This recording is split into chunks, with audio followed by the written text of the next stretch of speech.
My name is Ann Smith, and I'm a volunteer at the Samuel Proctor Oral History Program. And today's date is May 12th, 2017, and I'm in the home of Ernestine Dave, and she has agreed to interview us for the Veterans Project. Now, is Ernestine Dave your full name, or do you have more? No, that's my name. Do you have a middle name? No. Okay. Where were you born? Mississippi, Whereabouts? in the country. Pontotoc, Pontotoc. All right, okay. I think that's about 15 miles from Tupelo, Mississippi. Okay. And so was this out in the country? Was this rural, or was it a small town? Very, very rural. Okay. And when were you born? November 20, 1932. Okay, all right. And did you grow up there? No, Michigan. Now, how did that happen? When did you move? In the end of 42. What did your father do? My stepfather was a sharecropper. Uh-huh. And my mother taught school. I see. We moved to Michigan, and they both got jobs in the factory. This was during World War II. Sure. But after that, people were laid off. Mm-hmm. So my stepfather worked in the produce terminal. Mm-hmm. And then he started driving an ice truck for companies, delivering ice to different companies. And my mother went back to school, and she took up practical nursing, so she was a practical nurse. I see. Now, whereabouts in Michigan was this? Detroit. So you were in a city where there were more job opportunities, even when the war ended. Not many for black people. Well, yes, absolutely. Yeah, after I got out of high school, I was looking for a job. I'd run and get the paper, they'd have all the job openings, and they would say white only or light. I was neither white or light. So the Board of Education said they had some jobs for people.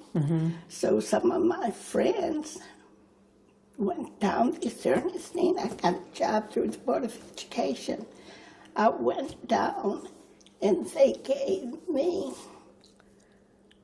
a job to see a woman, and it was to do housework.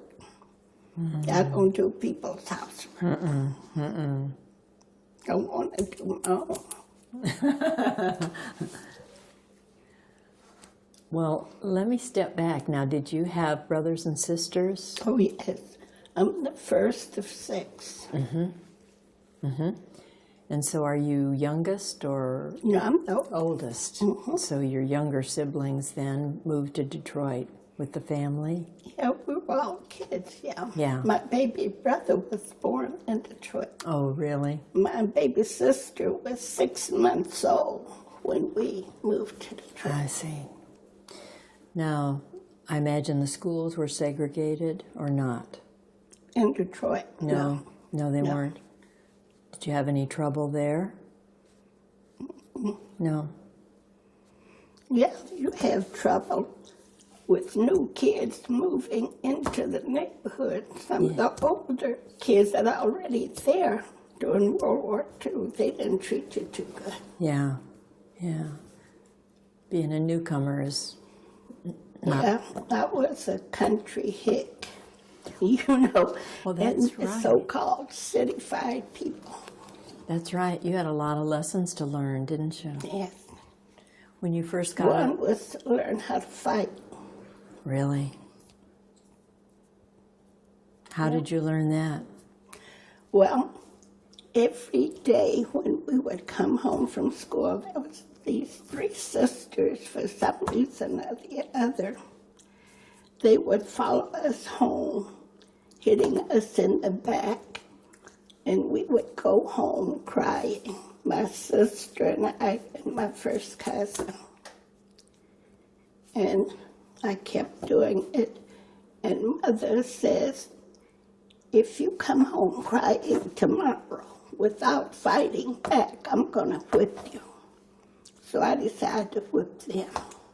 That was That stopped it. Did it really? It stopped it. Some people pick on you as long as you allow it. I think you're right. I think you're right. If those people are bullies, they just continue. That's right. Look like if you're the underdog, some people want somebody to kick.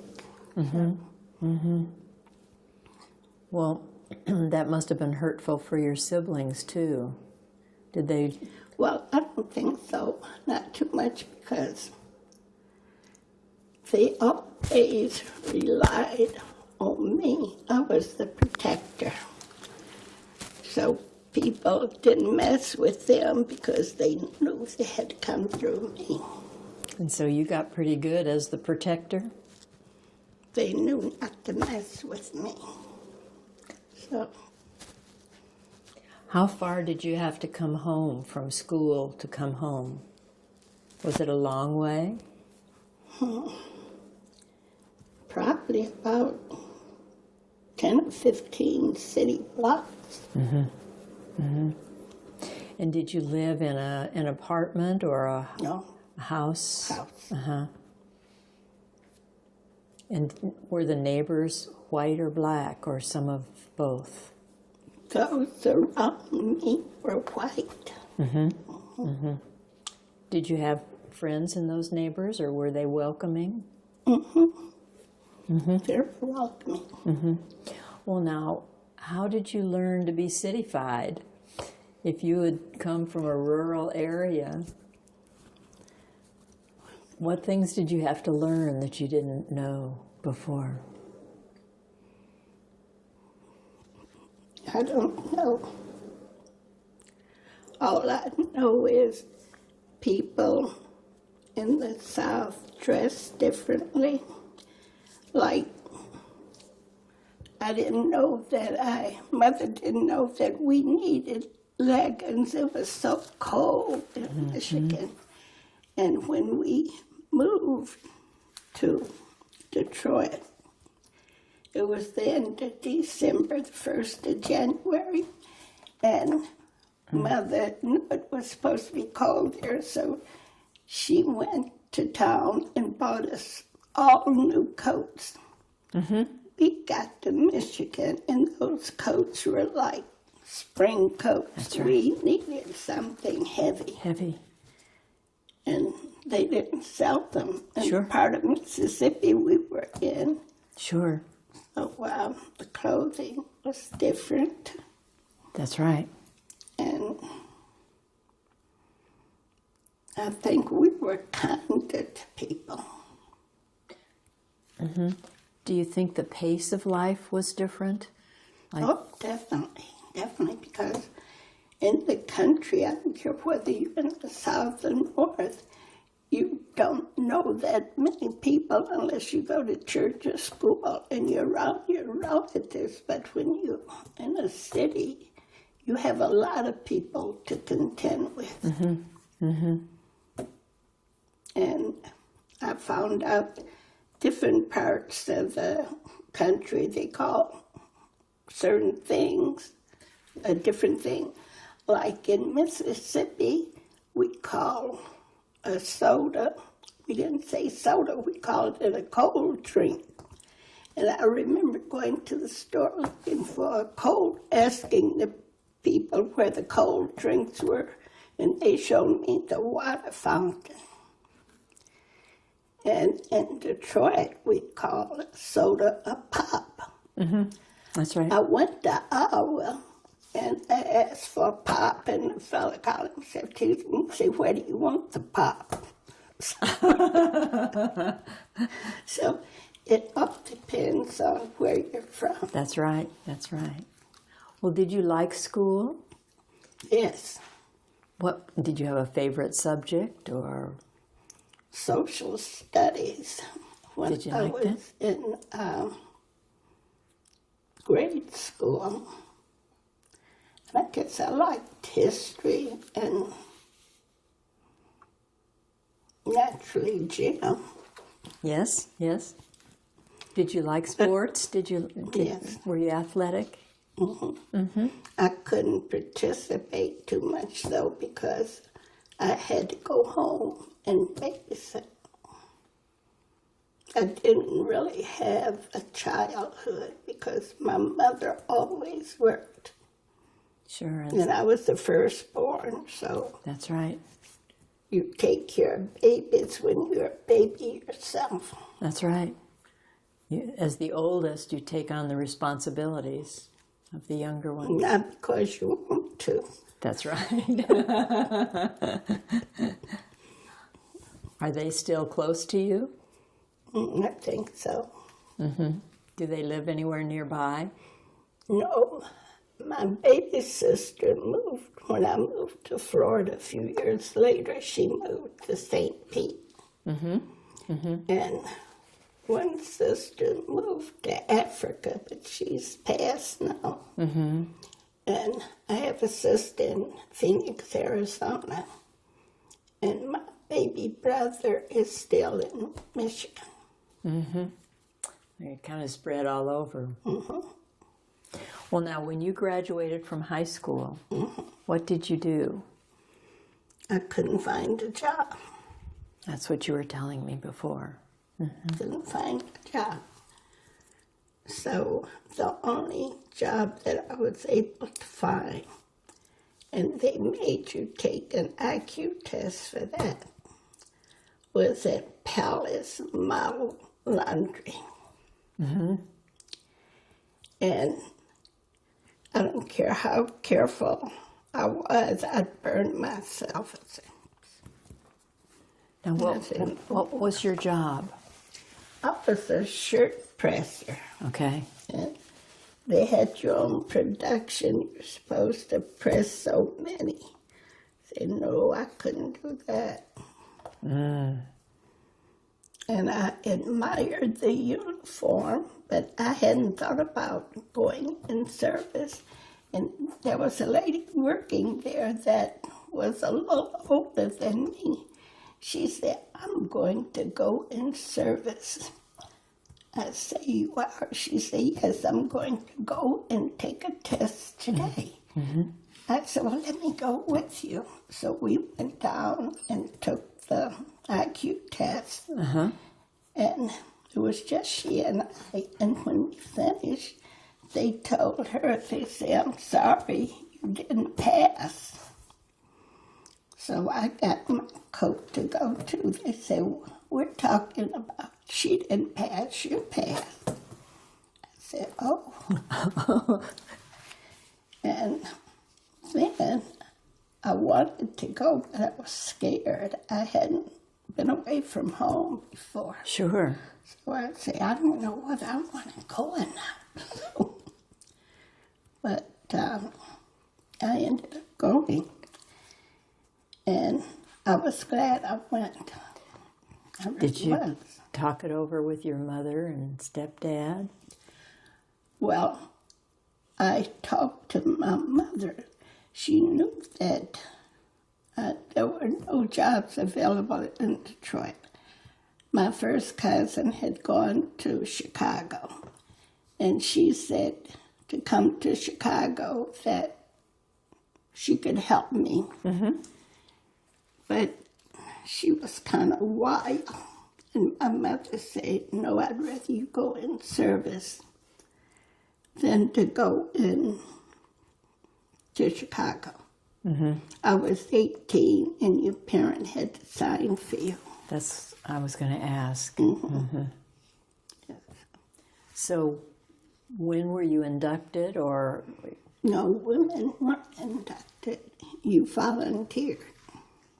You volunteered. Mm-hmm. And did you get any pay? I mean, they caught I got you. Okay, so you volunteered to for go in service. Mm-hmm. And did you volunteer for the Army? Yes. Okay. I wanted the Marines, but tried to be 20, and I was 18. Oh, I see. Mm-hmm. So when did you join? What year was that? 1951. 51, okay. Mm-hmm. Okay. And then did you go to basic training? Yes, I went to basic training at Fort Lee, Virginia. Mm-hmm. Mm-hmm. How was that? Did you find it hard or? It wasn't hard, but I wrote my mother every day. I can understand that. A person has to get accustomed to being away from home. Absolutely. So you may want to go away from home, but after you leave home, you want to go back. That's right. So, that's right. It makes a big difference, doesn't it? Big difference, yes. Well, did you make any friends at basic training? A few. Mm-hmm. But basic, you don't have too much freedom. We didn't then. Things have changed a lot. Yeah. But what did you find was most difficult? When it was my turn to do KP. Because as far as the exercise and stuff was concerned, I always felt if you can do it, I can do it too. You know, mm-hmm. I didn't believe in anybody being able to do something that I couldn't do. So good for you. They'd have you to do stuff. Yeah, I did it. And so that was marching and the different exercise. Yeah, yeah. Things like that. Like I said, except KP. And you didn't want to major in that, did you? No. That's almost like a penalty, isn't it? It certainly is. And I was so stupid. We were only, the way they had it, each person only had to do it one time. So when my time came, no, I guess it was supposed to be 2 times. When my time came, I did it. And another woman, when it was her turn, she was sick, and they asked for a volunteer. And I said, well, if I volunteer, no, I won't ever have to do it again. I volunteered, and when my time came again, they got me. I said, but I did it. They said, yeah, but this, they lied to me. So a lot of people get in service. They say they aren't going to volunteer for nothing. I've heard that. That's because you get tricked. Yeah, yeah. Well, so what happened after basic? How long was your basic training? 12 weeks, I think. 12. Mm-hmm. I think it was 12, or was it 8? And then after basic training, what did you do? I went to Camp Gordon, Georgia, for 8 weeks. And what was that for, more training? That was for my eyes water, because I have dry eyes. It seemed funny for me to water it with dry eyes, but that's the facts of life. Yeah. I went there for the Adjutant General Message Center. That's where the radio operators went, and they had to have people in the signal message corps. We would be there with operators. They sent me, and most of there weren't too many black people in basic training. I have the picture there. But the others, they sent to supply or cooking. And I said I wasn't going to go to supply. I've always been a rebel. I wasn't going to supply or cooking. Oh, they were sending them to be aides in the hospitals too. Oh. I said I wasn't going to clean anybody's bottom and take care of the bedpan. So they sent me to the message center in Camp Gordon, Georgia, which ended up being a disservice to me because after I finished, the units that needed people did not accept black people. Oh, really? That's right. When I went in service, there were 2 all-black units still. Truman had gotten rid of. One was in Bell Creek, Michigan. The other was in Fort Knox, Kentucky. So I was sent to Fort Knox, Kentucky, and I worked for the Adjutant General. I was never able to work in my field because they didn't take black people in my field. Oh, my goodness. Well, then what was your job? I was really a receptionist. I had a nice job. We had Fort Lee was a Fort Knox was a training center for the 3rd Armored Division. So we had a lot of recruits there, and they were being assigned to different places, and their families were constantly trying to get in touch with them, and they were moved to so many different places, and it was up to us to find them when the people tried to get in touch with them. We would try to keep up to where they were so we could let their people know where they were. Well, that's really an important job. I mean, families. You should be surprised how many fellas didn't write their families or they get moved so quick. Yeah. And it was during the time of the Korean conflict. So, they were moved quite a bit. Well, did you like that job after you got into it, or did you? How long were you there? Almost 2 years. That's wonderful. That's wonderful. And what was your rank? I was a PFC. PFC, okay. One thing I found out later, during the time of war, your promotions are given to the people in the field. Yeah.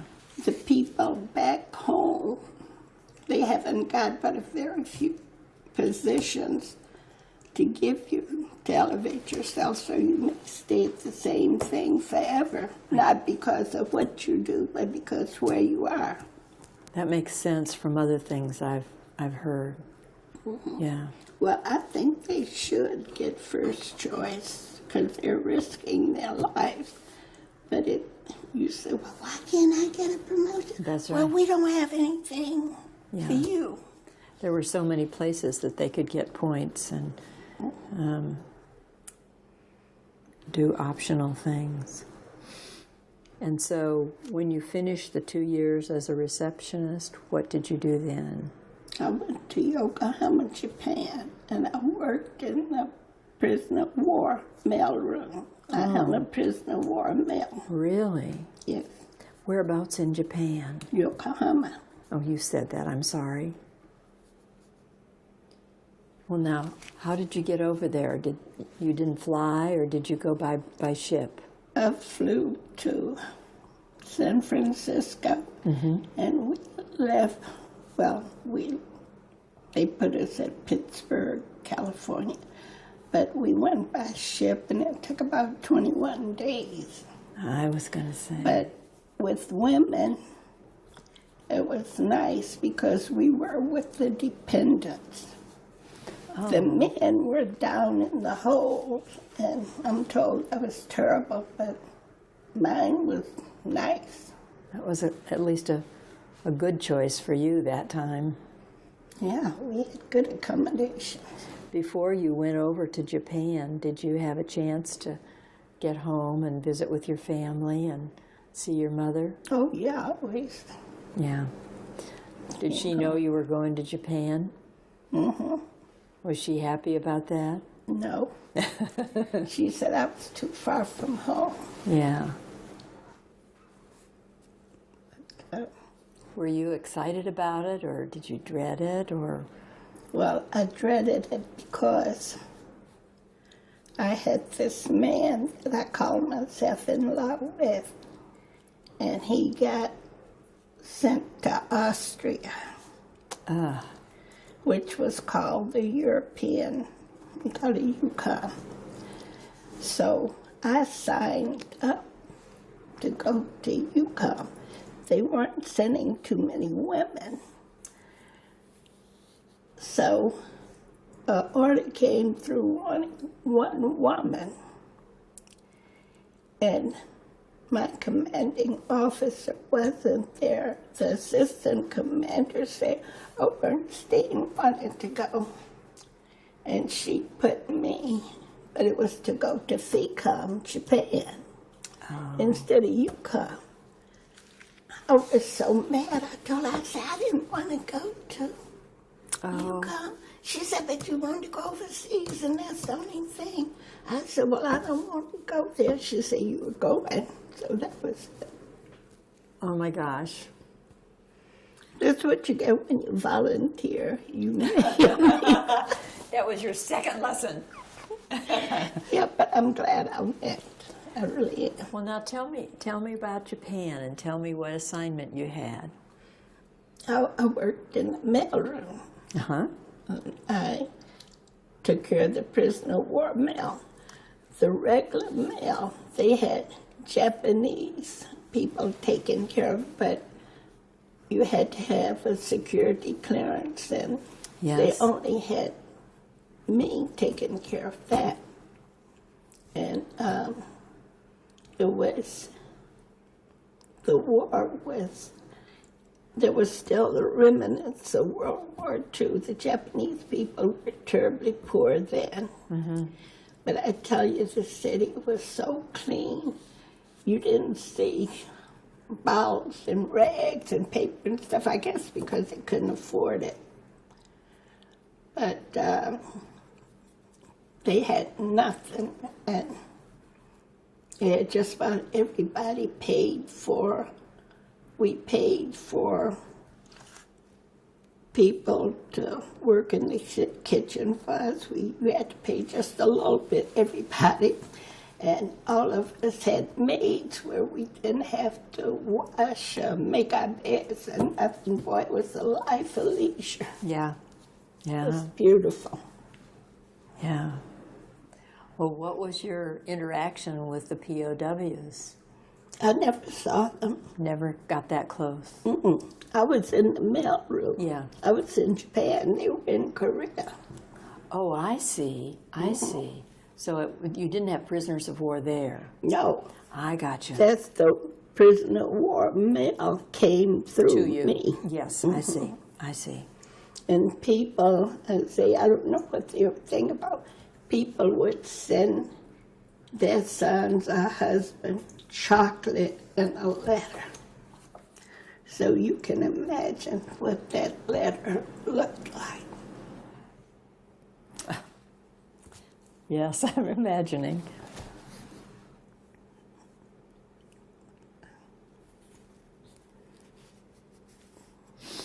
And so you were there. Did you learn anything about Japanese culture? Did you learn?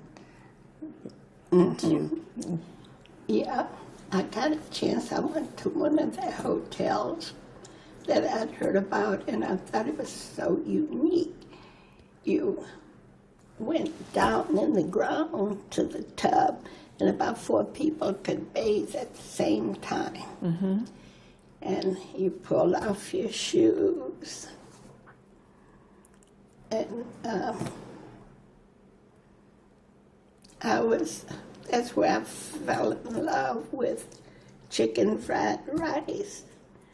And I didn't know until I came back to the state that was Chinese, that wasn't Japanese, but that's what I had in Japan, was chicken fried rice. Yeah. So, but with all the music and stuff sounds the same to me. And how long were you in Yokohama? A year. 1 year. Mm-hmm. And then you were stationed someplace else? No. You left the service there? They sent me back home to be discharged. I see. From there. Yeah, that's what I meant. Mm-hmm. After the Korean War, they discharged a lot of veterans because they didn't need them anymore. Right. You didn't have the opportunity to say, I want to stay or I don't want to stay. Mm-hmm. They went according to your MOS, and they said, well, we don't need this many. Mm-hmm. Mm-hmm. Well, so you were discharged where in the United States? Camp Stoneman, California. In California? Yeah, if you were in Japan, they brought you back to California, and then they flew you home. I see. Mm-hmm. I see. Well, then, were you ever part of the service after that? No. What did you think today, when you look back on your service, what are the good memories that you have? Did you meet some people that you liked, or did you?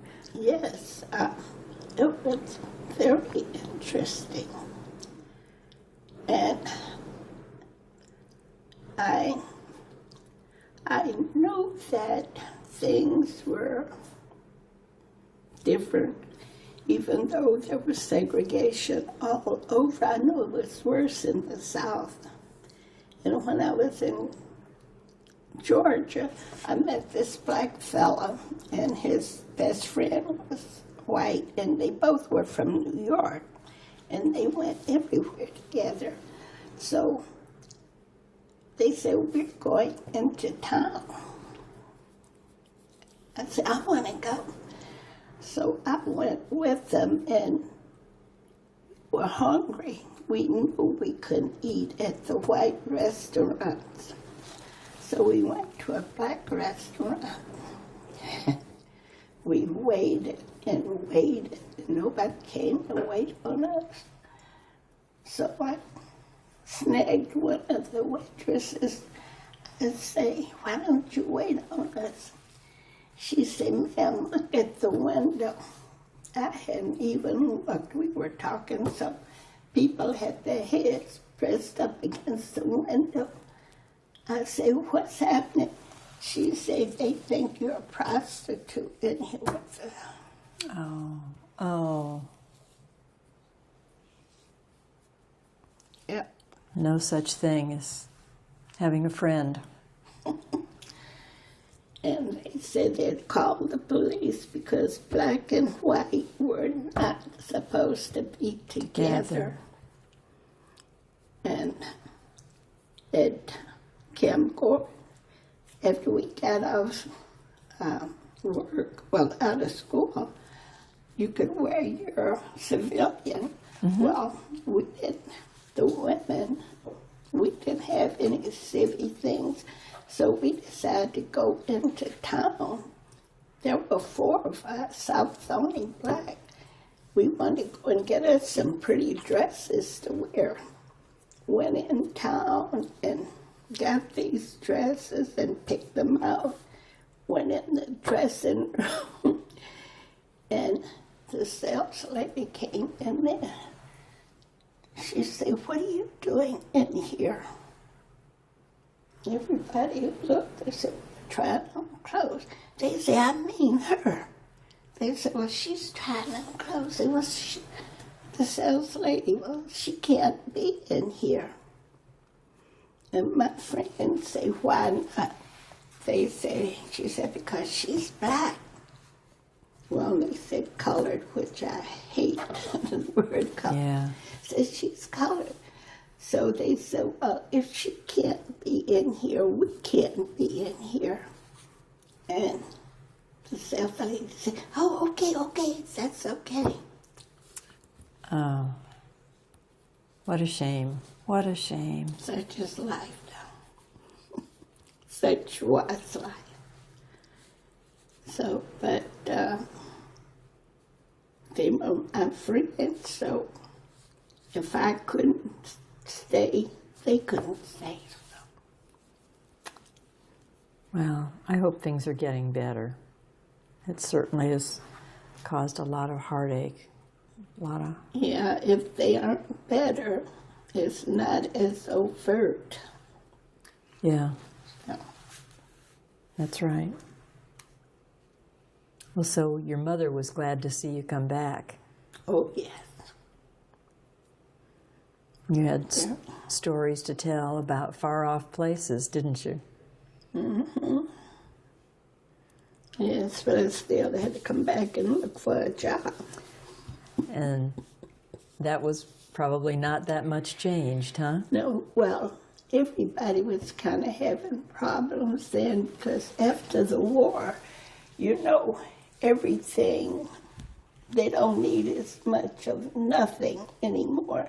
And all these people coming Yes. back, well, everybody, all the companies, if you left a job, the company had to hire you back. Right. Well, I left Palace Mount Laundry, and I wasn't going back. They said, oh, she can come back. I said, no, not me. No. So I looked for a job. I couldn't find him. Then I started taking tests, and I got out in March, and the federal government called me in September from some tests I'd taken. So I worked for the federal government until I retired. Really? Mm-hmm. What federal office? It was for the Department of Defense in Warren, Michigan. Well, that's wonderful. And particularly when they called you. Well, I passed the test. You certainly did. You But that's deserved one it. thing, veterans, if you pass the test, they had to give you 5 extra points, which put you up 5 points higher.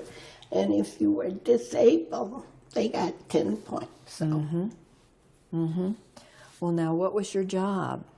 when I first went in, it was a file clerk. And did you like that? Not, I've It yet to was a find job. anybody who likes filing. well, I worked for the engineering division, and they had those engineering drawings. They were Oh, that's right. huge. Yes. And you'd be in trying to put the stuff in. If you had the smaller ones, it was good. But when you had those big drawers, Yeah.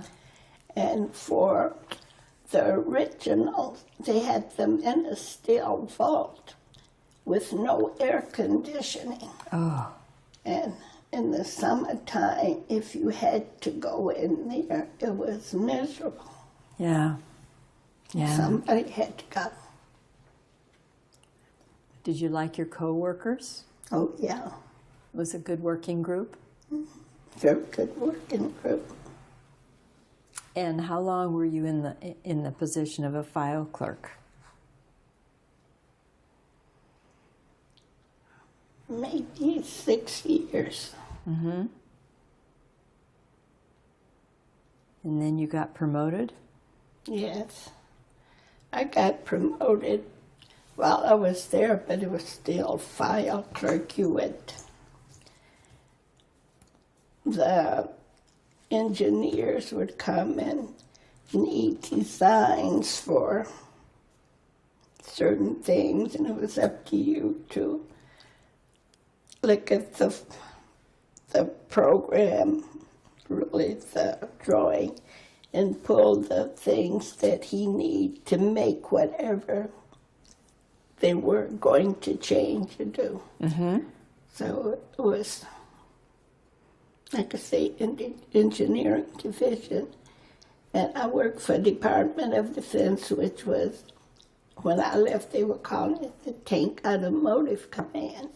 But out there, they made all the wheeled vehicles for the military, period. Yeah. And Chrysler or other places made the tanks and things, but the government personnel was over it, and we had all the drawings and I see. all of that. You know, we supported it. Mm-hmm. Sure. But they did the manufacturing. Uh-huh. Did you like that job? That was the file. Yeah. The file. More filing. Yeah, and then I got promoted to data processing. Mm-hmm. And Well, that was just kind of new then, wasn't it? yes, That was just beginning? well, they had key punch, and they had what they call the small scale computers. But I went as a control clerk, a tape librarian, and then small scale computer operator, large scale. Wonderful. And then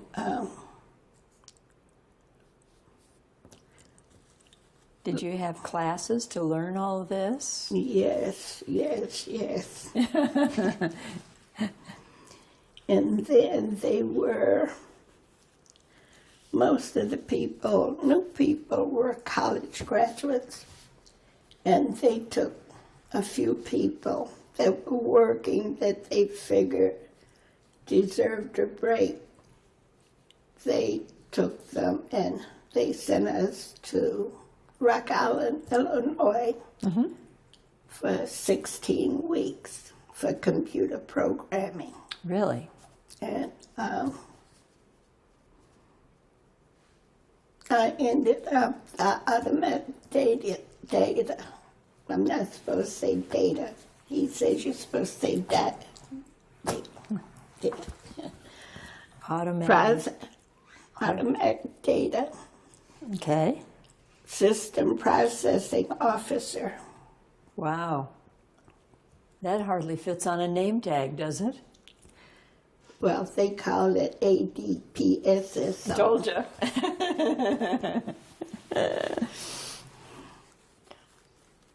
Well, you were really moving up there, and that was kind of a new field.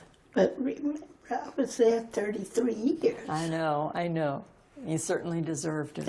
I retired with 36 years, 3 years in service, 33 years with the federal government. Did you really? And on my 55th birthday, I never went back to work. I had 36 years and I say bye-bye.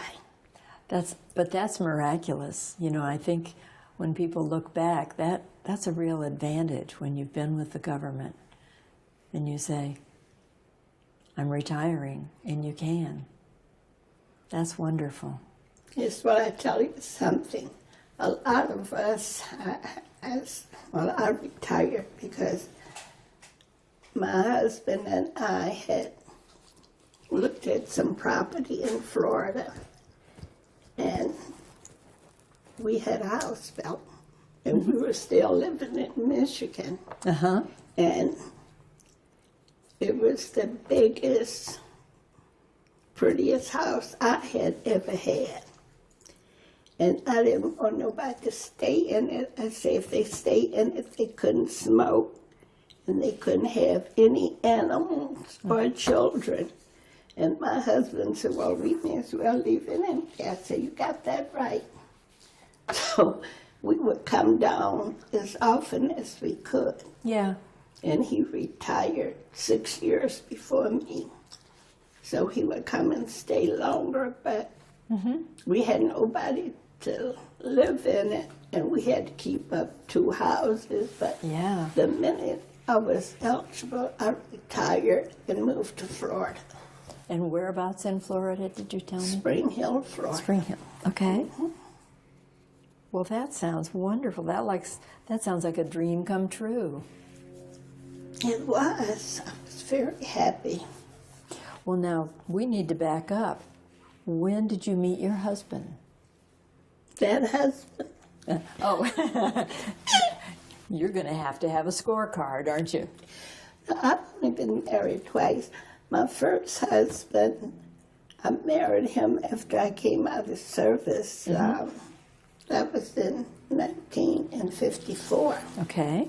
I came out in March and I married him in June. Mm-hmm. He was a good friend of my first cousin. Mm-hmm. And he drowned in 1979. He and a friend went fishing and the boat capsized. Oh, how tragic. I'm so sorry. Our youngest son was graduating from high school in June. He drowned in May. Oh. And our oldest son was in his second year in college. Oh. So, Oh, how sad. I'm so sorry. thank you. I got over it now. But it Well. was terrible. Yes.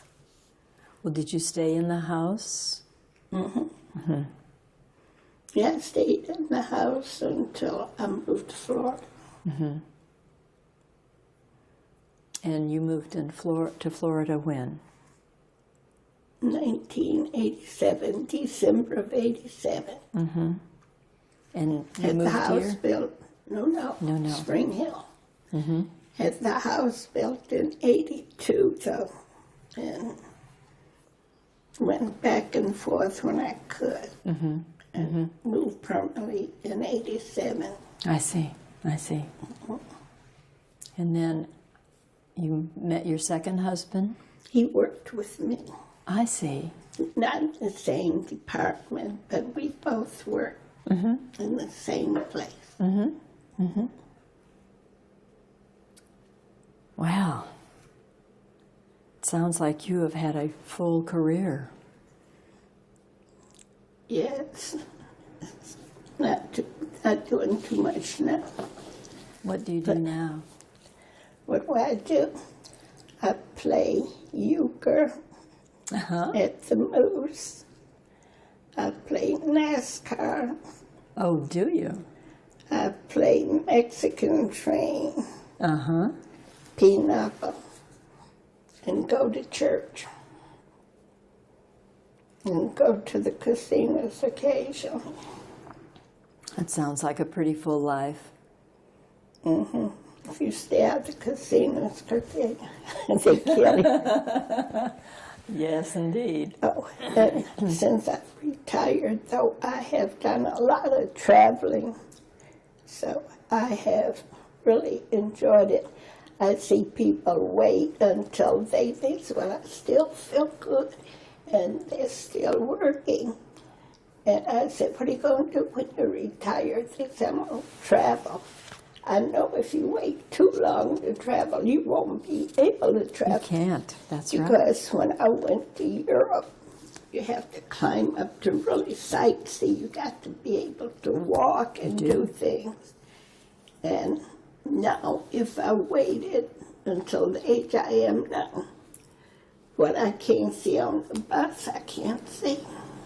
Because I'm not physically able. Where did you travel? Well, I went to Alaska. Oh, did you like that? I went to Hawaii. I went to the Caribbean islands. I went to Europe, Whereabouts in Europe? England, Belgium, France, Holland, Switzerland, Austria, Germany. That was a And I long... think something else, but I spent a week in Scotland with a friend. Oh, how wonderful. Yeah, Those sound like wonderful places to visit. they were. The thing about it is, I was gone a month. You wish you could go back to the places you like. That's right. Like I thought Austria was so pretty with the flowers. Everybody had the flower boxes look like Yes. in the windows, and the scenery was so beautiful. But You didn't get back. Did you well, take I want pictures? to go. Yeah, I had a lot of pictures that I took, and I found out that I could buy those that were already taken, and I stopped taking pictures. That's right. I've done the same thing. You find a photograph that's better than you could have made. That's right. And when you go on those trips, like the first cruise I went on, if you go on trips where they're going to a different port or a different city every day, or you don't see as much as you would like because you spend half your time traveling. Mm-hmm. That's right. But I can say I've been there. I don't know how much I saw, but I saw as much as I could for the short time I was there. Yeah.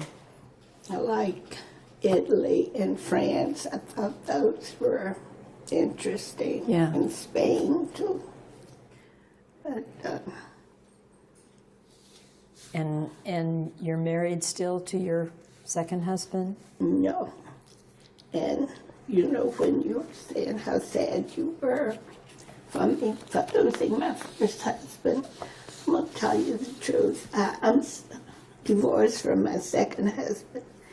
That divorce took longer for me to get over than my husband's death.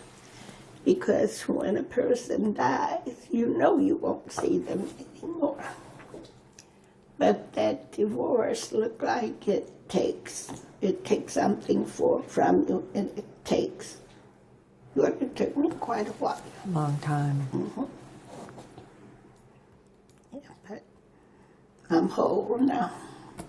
That's good. I'm glad. Me too. Now, how about your children? You still keep in pretty close touch, even though they're Oh, yeah. a little bit of... better. Okay, Mama, I have 2 boys and 1 grandchild. Oh, wonderful. Wonderful. Yeah. That's a special thing to be a grandparent, isn't it?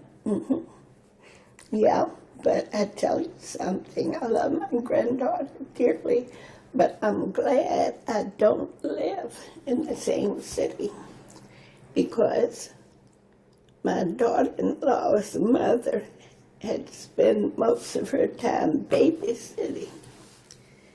And I'm not the babysitting type. I like to go places and do things.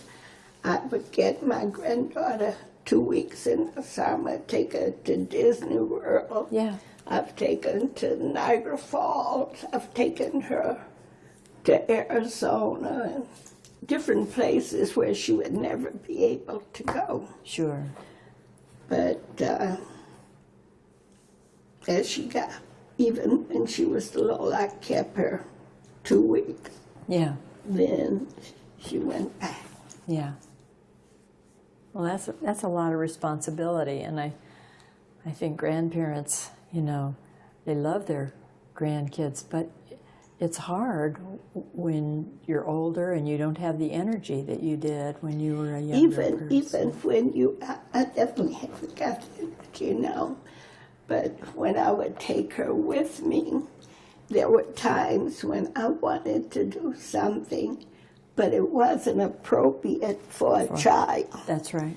I know when I took her on a cruise, I said, oh, she'll like this because she'd never been on a cruise. And they have these programs for children. She went 1 or 2 times, and then she didn't want to go anymore. And like I have her up here in the summer, enrolled her in the classes for the summer classes. She go a time or two and she says, I don't want to go anymore. I say, why? She said, we're different. I say, how? She said, it's just like they're green and I'm blue. She said, we don't do the same thing. Well, one thing, she was very protective, and I sent her to this little, with these kids, and some of them were cursing and going. And Yeah. she said, no, she didn't want it. Mm-hmm. So I had to spend my time going to Silver Spring or Disney World or someplace I didn't want to go. Take a horseback riding. And one thing, though, she can say she has been able to do stuff that... She wouldn't have otherwise. That's right. Because I take my quarters and take her. When you look back on your service with the government, did some of those experiences or all of the experiences together change the course of who you were somehow, or did they form you in some way that if you had had a job out of high school, you wouldn't have been the person you are? Going in service, I think, was a wonderful thing. One thing, I found out more about other people and their cultures. Mm-hmm. And I think about it now, and I think I was pretty naive. Like when I got to Japan, you had to have this identification card. And when they put out nationality, I put colored. Why is it colored? I'm so accustomed to being in the United States where you put your race down. That's right. I forgot I was an American. Yeah. And being in service taught me that I am an American. Yeah. And when I realized that, I was proud to be an American. Absolutely. Absolutely. So that's one thing the service taught me. And you only see that clearly when you're not in America. That's right. But people that have never been any place, all look like it was white. It's like the whites got one thing and blacks got another one. But when I was in service, for the most part, I was an American just like the rest of the people. It was, although all of it wasn't integrated, it was more integrated than any other place I've ever been. Mm-hmm. Mm-hmm. And it makes you proud to be an American. Absolutely. Who you are. Yes, absolutely. Well, when you look back, are there things you would have changed about the decisions you made, about the service, or about coming home, or about retiring? Are there any things in the past that you said, oh, I wish I hadn't done it that way? Well, I could have, after I got retired, I said I was going to go back to school, and then I say, for what? I don't intend to go back to work. But while I was working, I went to school for a while, taking up some college classes, and I had my children and the job. It was just too hard. Mm-hmm. I did it for 2 or 3 years. I said, forget it. But if I were to go back, I would have gotten my education before I had my family, instead of trying to get it afterward.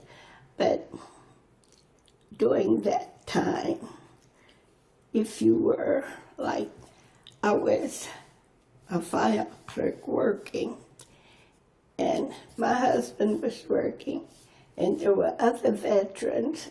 Their wives were working, had better jobs, paying more than my husband, but they could go to school under the GI Bill and claim their wife. But I couldn't claim my husband. No. You know, things were not fair for women, period. That's right. You know, so That's right. for a while, then I got mad. I say, I want this extra money too. So I quit. Mm-hmm. Yeah. But, Well, now do you have GI benefits with the VA hospital? not GI benefits have nothing to do with the VA hospital, does it? But can you go to the VA hospital? I do go to the VA. Uh-huh. Mm-hmm. But I'm in category 8, which is the highest category, because I'm not poverty, and I wasn't injured while I was in service. Right. So I pay co-pays. I see. And Do you go?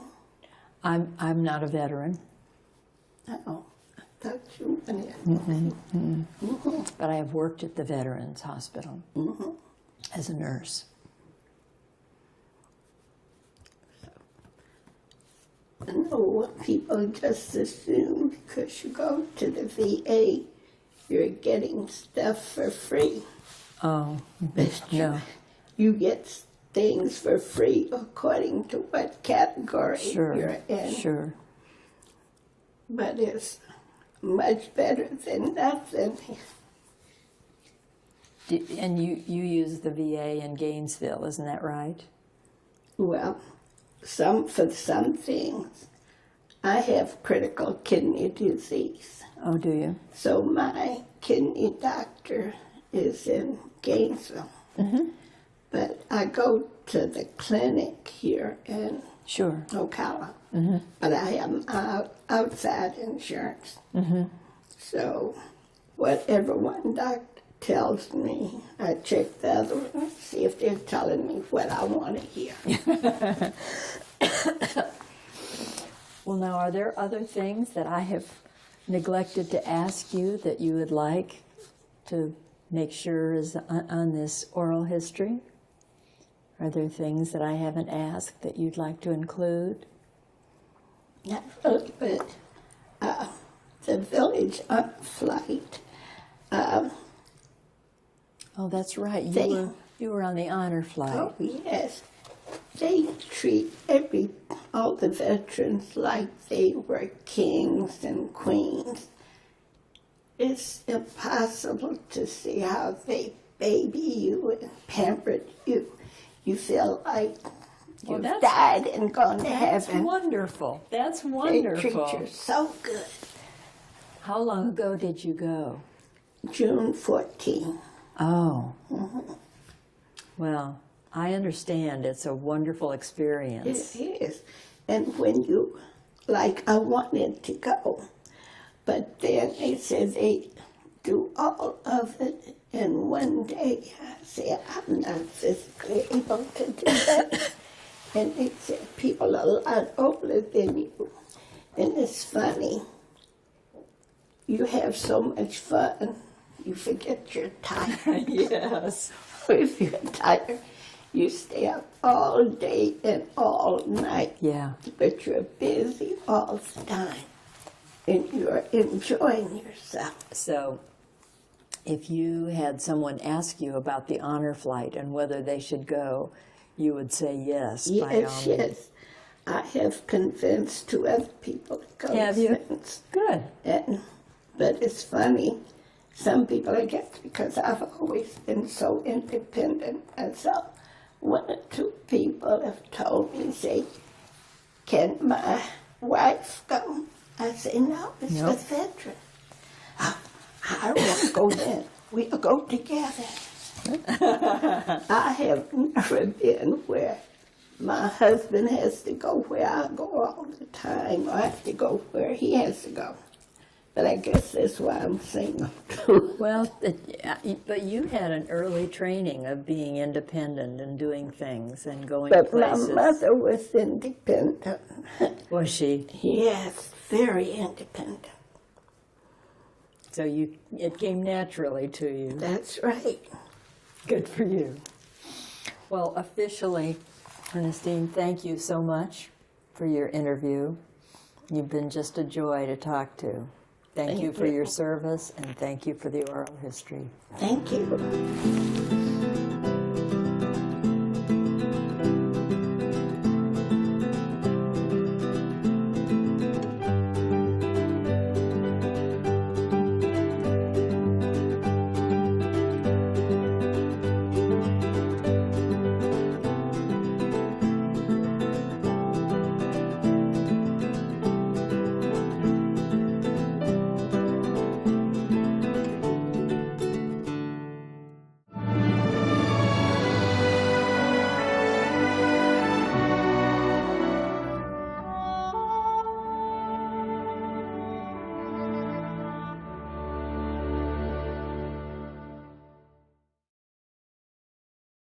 Category. That's right. Okay, just talk about everything that you got there. Okay, what's this now? This is military payments. We called it script. When we were in Japan, we were not allowed to use U.S. currency. They gave us money to use over there. And this is 5 cents. All the other money I spent. You want to? Is there a clear background that you could? Yeah, you could just take it on I was going to the say. table and maybe, yeah. Okay. What would hold that down without? Just put a tip of my. I got a good shot of it though. I Did know you? Miss Ernestine was telling me Okay. about how to do a good That works steer. good if you want to just hold it up to the camera. That'd be good. To your camera? Yeah, and then we can try and get a photograph later. But you can do it, yeah. Okay, wow. And this, It's Company D, 1st Battalion. And there I am. is you. And this is all the WAC in Company D that Oh, my were in goodness. basic training with me. My How name many? was Ernestine Johnson. I don't know. I was in 2nd Battalion. Ernestine Johnson supposed to be in the alphabetical order. There you are.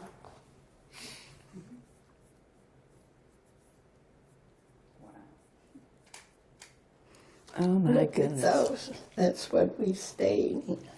Lovingly like a called hut. the barracks. Yeah, looked like a hut. Now, That's how can I do this? Maybe Ed can hold one end and you Yeah, hold the hold other, that and end. then I Jefferson. How's that? Yeah, we can both, yeah. Yeah. And if you can zoom in, you know where she is? Go ahead, and can you point to where- She's at the very top row. over there? That's right. yeah, right here. Okay, hold on. Okay. Oh, I gotcha. Oh, that's She's the gorgeous. cute one at the corner. I see that. Okay, hang on. I'm going to pan right through here. It's just wonderful.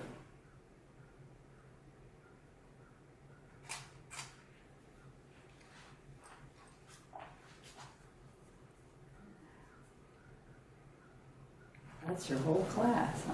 Sure is. With the elegant Whole battalion. with the elegant barracks in the background. Nothing but the very best. That's a lot of people. This is the era where the women were second, third class. They called them girls. They did all kinds of demeaning things.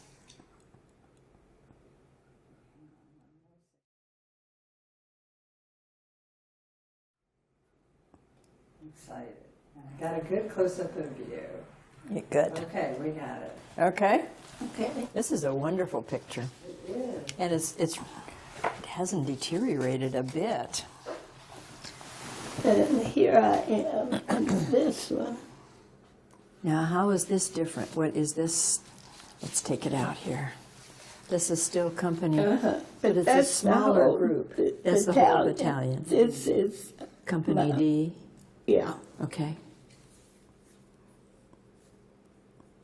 You were good looking in uniform, I have to say. There we go. Let's see if I can. Do you see where we pointed where she was? I don't see you, Miss Ernestine. Are you sitting? You on the left? Here. Okay, so you were sitting. That's you. I saw. I looked right at you. Okay. That's how much I remember. See?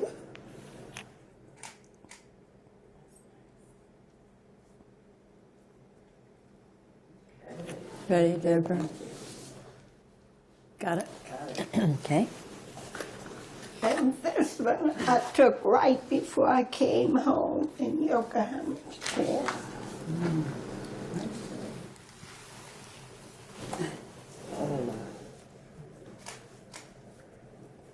He's so young. I just wouldn't let my babies leave home. So that is, he looks, oh my goodness.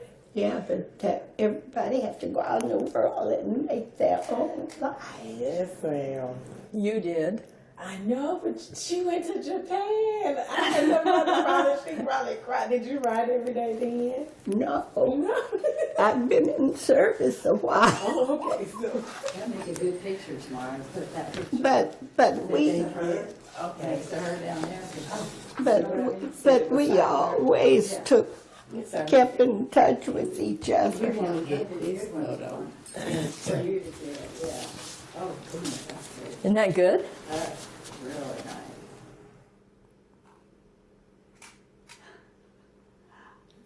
You ought to be in pictures. Thank you. That's gonna go in color or something. Okay, yeah, that was really great. So then we'll let you go to the next. And Okay. here is newspaper. Oh, that's when that quarter 200 always have stuff, so I gave them this, and a lady wrote that. What was this from? What newspaper? It was the Star Banner. Oh, yeah. Ocala. Ocala. And this was Sarah Nature. I knew her. She wrote stuff about people in service, and Uh-huh. I'm in here. Oh, good. It says Ordinary Heroes. Thank you for sharing your story. You're famous. Yeah, who would have known? I'm going to find you. Think I'm about 2/3 over. Okay, I'll see. I'll find out.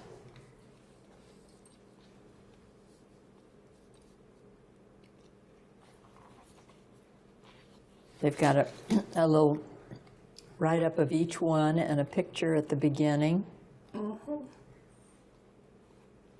Submarine Joe, A Star-Spangled Heart. And it's a shame. I haven't kept in touch with her, but I haven't heard from her in a long time either. I don't know whether she's still living or not. Here she is. Black and Female, One Woman's Military Experience. Yeah.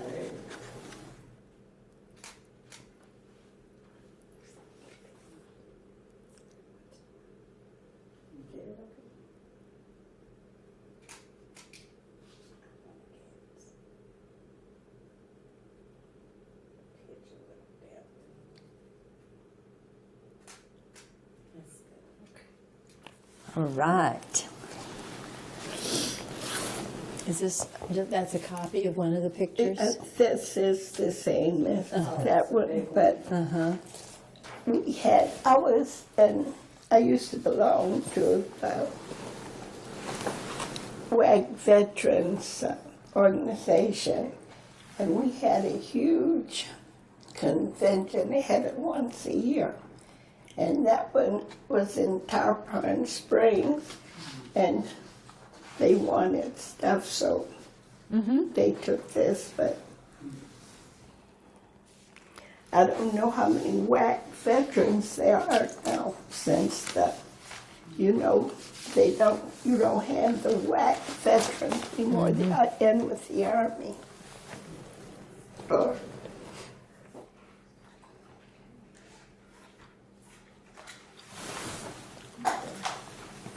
What's that canister?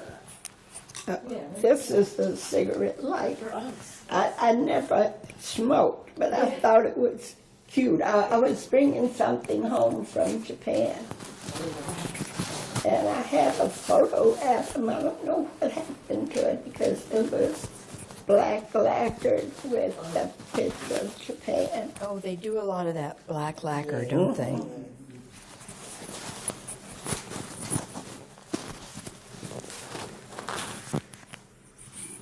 And I just called myself buying a little souvenir while I I was was going there. to ask you if that wasn't. Yeah, and underneath that one, I washed it up. I see it says occupied Japan. Made in occupied Japan. Wow. I remember when that was stamped on so many things. But I see they didn't put it on that. That's cool. And I bought them all in Yokohama. Well, did you learn to like tea? Did you drink tea when you Oh. were in Japan? I didn't drink tea or coffee when I was over there. But I learned how to like slow gin fizz. Oh, that would do it. But I came home and I ordered one. It didn't taste the same. Oh, really? Theirs were so sweet and so good. I like sweet drinks. But when I go to the Chinese restaurants, I always get their Chinese tea.